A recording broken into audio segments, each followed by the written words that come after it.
بسم اللہ الرحمن الرحیم، السلام علیکم ورحمۃ اللہ وبرکاتہ۔ امید ہے اب خیر و عافیت کے ساتھ ہوں گے، ٹھیک ٹھاک ہوں گے۔ آج کا جو ہمارا سبق ہے یہ آیت مبارکہ 179 اور یہ سورہ آل عمران ہے، چوتھا پارہ ہے۔ تو ہم اس آیت مبارکہ کی تجوید بھی سیکھیں گے اور اس کا ترجمہ بھی پڑھیں گے۔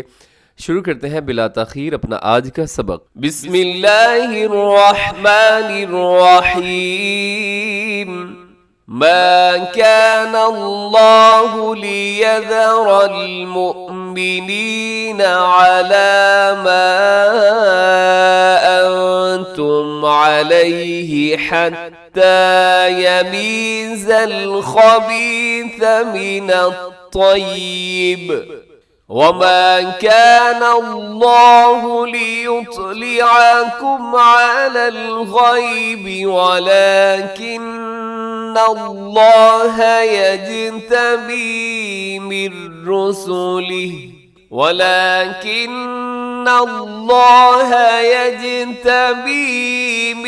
رسله من يشاء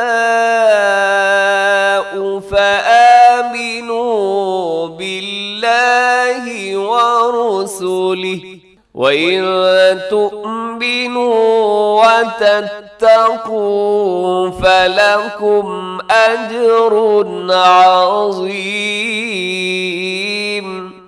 اس آیت مبارکہ کی تجوید دیکھیے گا۔ سب سے پہلے ما کان اللہ، لفظ اللہ کو آپ پر رکھیے گا، موٹا رکھیے گا۔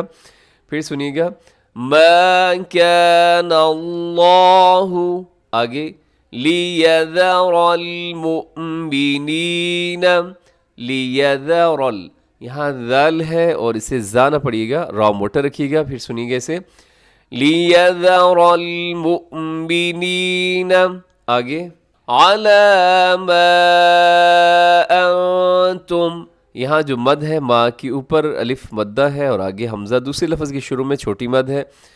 انتم علیہ، انتم یہاں اخفا ہے، علیہ حتی یمیز الخبیث من الطیب، جی یہاں پہ کیا ہے جی حتی یمیز الخبیث من الطیب، یہاں جو وقف کیجیے گا با ساکن ہے، با کے نیچے زیر ہے لیکن وقف کی وجہ سے یہ ساکن ہو جائے گا۔ من الطیب، مضبوطی کے ساتھ آپ نے اس کو پڑھنا ہے۔ پھر سنیے گا حتی یمیز الخبیث من الطیب، اور یہاں وقف کر دیجیے گا، رموز اوقاف میں سے طا ہے۔ آگے دیکھیے وما کان اللہ، یہاں لفظ اللہ یہاں بھی پر پڑھیے گا، اس سے پہلے نون کے اوپر زبر ہے۔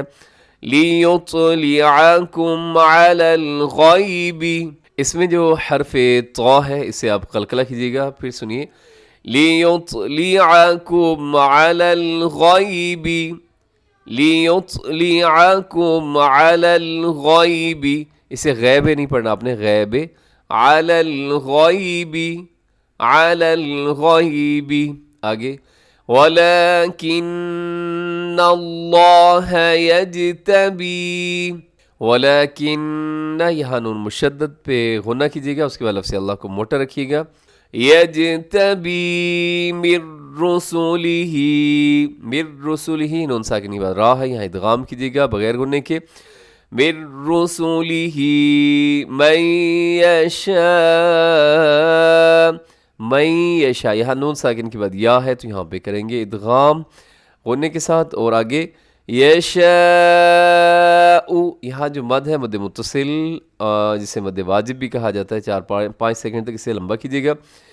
من یشاء فآمنوا باللہ ورسلہ، ورسلہ وقف کریں گے تو ورسلہ، آگے وَإِن تُؤْمِنُوا وَتَتَّقُوا، یہاں تَتَّقُوا میں قاف موٹا ہے اور باقی اس کے اندر جو حرف ہیں وہ باریک ہے۔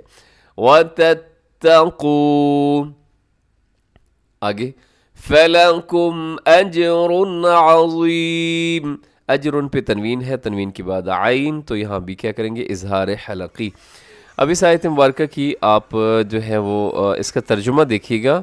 ما کان نہیں ہے اللہ اللہ لیذر کہ چھوڑے المؤمنین ایمان والے علی پر ما جو تم علیہ اس پر حتی یہاں تک کہ یمیز جدا کر دے الخبیث ناپاک کو من الطیب پاک سے. وما کان اور نہیں ہے اللہ اللہ لیطلعکم کہ تمہیں خبر دے علی الغیب غیب پر ولیکن اللہ اور لیکن اللہ یجتبی چن لیتا ہے من رسولہ اپنے رسول سے من جس کو یشاء وہ چاہے. فآمنوا تو تم ایمان لاؤ باللہ اللہ پر ورسولہ اور اس کے رسول پر وَإِن اور اگر تؤمنوا تم ایمان لاؤ وَتَتَّقُوا اور پرہیزگاری کرو فَلَكُمْ تو تمہارے لیے اجر عظیم بہت بڑا اجر ہے. جی اس آیت مبارکہ کا آپ مفہوم دیکھیے گا کہ جو مومن ہوتے ہیں وہ اللہ کو پسند کرتے ہیں، لیکن اس کے باوجود اللہ کی طرف سے ان پر مصیبتیں کیوں آتی ہے؟ یعنی اللہ کے ساتھ محبت کرتے ہیں، اللہ بھی ان کے ساتھ محبت کرتے ہیں، لیکن اس کے باوجود ان کے اوپر مصیبتیں کیوں آتی ہیں، پریشانیوں کا سامنا کیوں کرنا پڑتا ہے؟ تو اس کا جواب اللہ رب العزت نے اس آیت مبارکہ کے اندر دیا ہے کہ یہ جو آزمائشیں ہوتی ہیں یہ مسلمانوں پر اس لیے آتی ہیں تاکہ مسلمانوں پر واضح ہو جائے کہ ایمان کے جو دعوے دار ہیں وہ ان میں سے کون کھرا ہے اور کون کھوٹا ہے، کون سچا ہے اور کون اپنے دعوے میں جھوٹا ہے.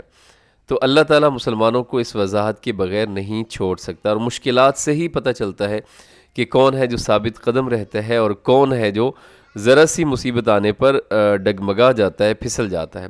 تو اس پر یہ سوال بھی ہو سکتا تھا کہ یہ بات اللہ رب العزت مسلمانوں کو مشکل میں ڈالے بغیر کیوں نہیں بتا دیتا؟ اس کا جواب یہ دیا گیا کہ اللہ رب العزت غیب کی باتیں جو ہے ہر شخص کو اللہ تعالیٰ نہیں بتاتے، بلکہ جتنی باتیں اللہ رب العزت چاہتے ہیں اپنے پیغمبر کو بتا دیتے ہیں، اور یہ سب کا سب اس کی جو حکمت ہے اس کا یہ تقاضا ہے. تو امید ہے جی بات سمجھ آ گئی ہوگی. دعاؤں میں یاد رکھیے، ہمیشہ خوش رہیں. السلام علیکم ورحمۃ اللہ وبرکاتہ.